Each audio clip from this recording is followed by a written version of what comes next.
एक ने कहा, अरे अरे अरे अरे, तू तो कह रहा था कि जब कन्हैया आकर के तुझसे क्षमा मांगेगा तब तू उससे बात करेगा, और तू तो सबसे आगे आगे ही दौड़ रहा है।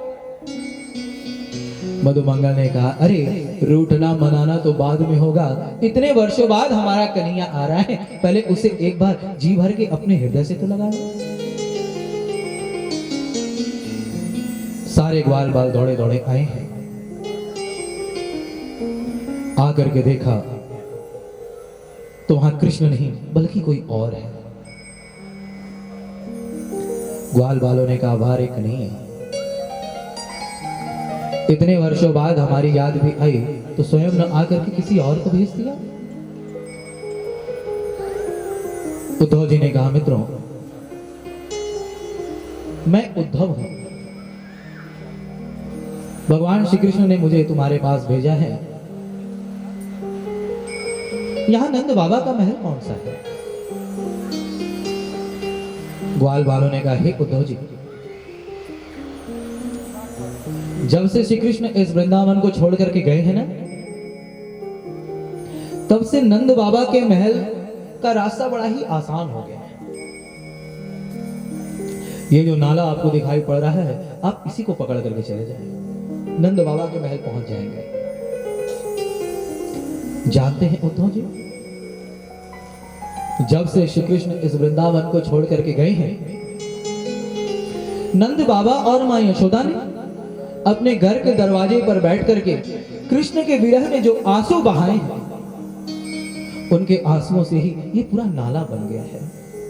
आप इसी नाले को पकड़ करके जाएं, आप नंद बाबा के महल पहुंच जाएंगे। उद्धव जी नंद बाबा के महल की ओर चल पड़े हैं।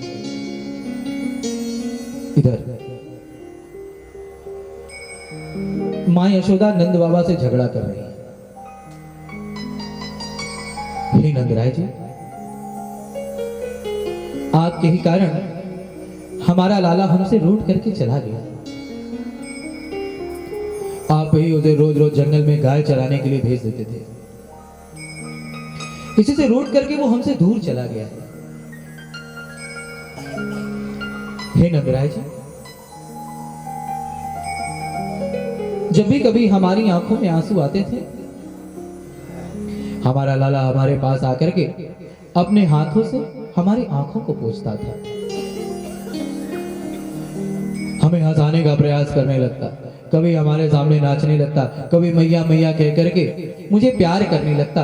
हे नंदराय जी, आज हम अपने कृष्ण के विरह में इतना रो रहे हैं, हमारे नेत्रों से इतने आंसू बह रहे हैं, लेकिन क्या कृष्ण को हम पर थोड़ा भी दया नहीं आता?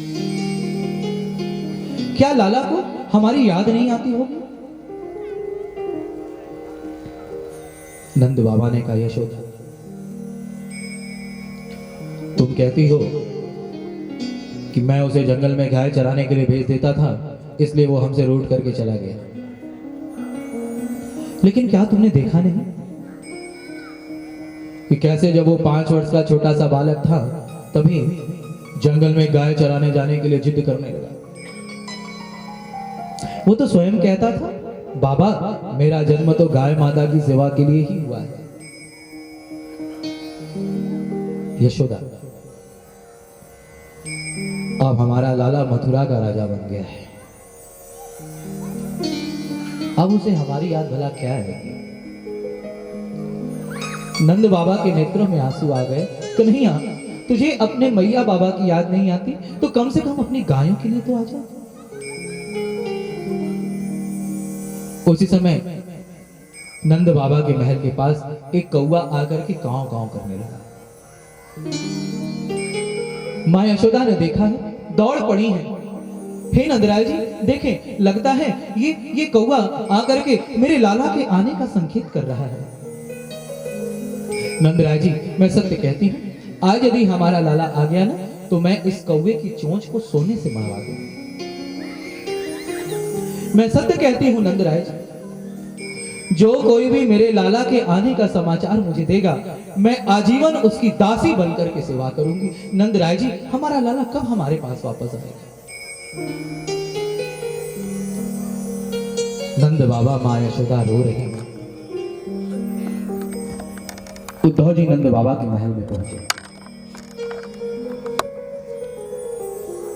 जाकर के कहा, मैया प्रणाम, मैं उद्धव कृष्ण का मित्र, कृष्ण ने मुझे तुम्हारे पास भेजा है। किसी ने कहा, थोड़ा जोर से बोलो, मैया थोड़ा ऊंचा सुनती है। मां, मैं उद्धव कृष्ण का मित्र, मुझे कृष्ण ने तुम्हारे पास भेजा है। मां यशोदा ने सुना, कहा, अरे थोड़ा धीरे बोलो, अभी अभी मेरा लाला पालने में सोया है ना? बड़ी मुश्किल से तो मैंने उसे सुलाया है, तुम इतनी जोर जोर से बोलोगी, कहीं मेरा लाला जग गया तो?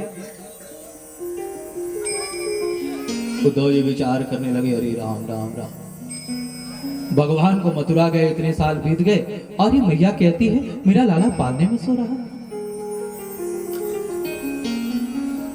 नंद बाबा ने कहा, हे उद्धव जी, ये यशोदा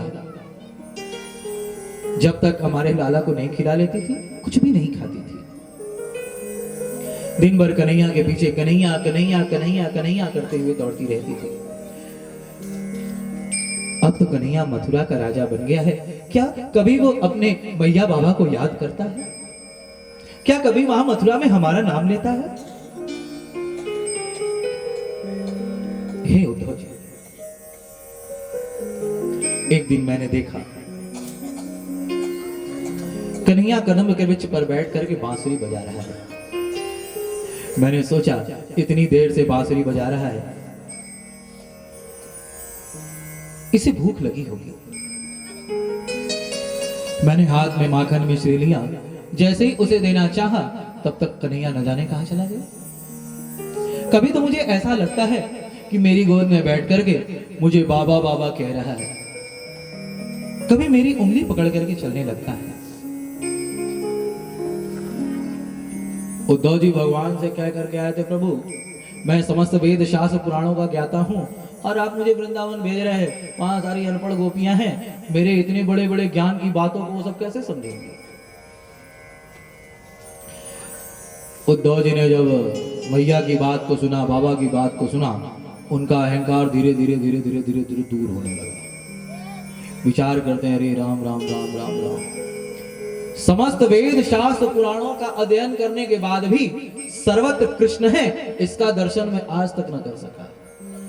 लेकिन धन्य है ये यशोदा, धन्य है ये नंद बाबा, जो कह रहे हैं कि कन्हैया तो मेरी उंगली पकड़ करके चलता, कन्हैया तो भी पालने में सो रहा है। उद्धव जी ने मां यशोदा नंद बाबा को प्रणाम किया है, गोपियों के पास आए हैं।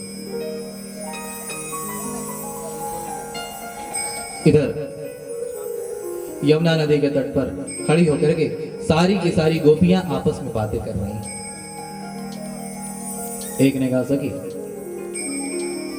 श्याम सुंदर को जितना भूलने का प्रयास करो वो तो उतना ही अधिक याद आते हैं। दूसरी ने कहा, सखी कोई चाहे कुछ भी कहे, हमें तो ऐसा लगता है हमारे श्याम सुंदर हमसे दूर नहीं गए हैं। एक ने कहा, सखी तुम ठीक कहती हो, मुझे कभी कभी लगता है कि कन्हैया आकर के मुझे बांसुरी सिखा रहे हैं। एक ने कहा, हाँ हाँ सखी, कभी कभी मुझे भी ऐसा लगता है कि कन्हैया स्वयं आकर के मेरे साथ नृत्य कर रहे हैं।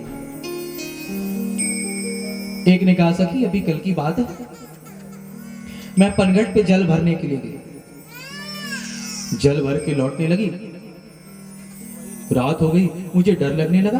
तब तक श्याम सुंदर आए, उन्होंने मेरे हाथ को पकड़ा और कहा, गोपी डर मत, मैं हूं ना।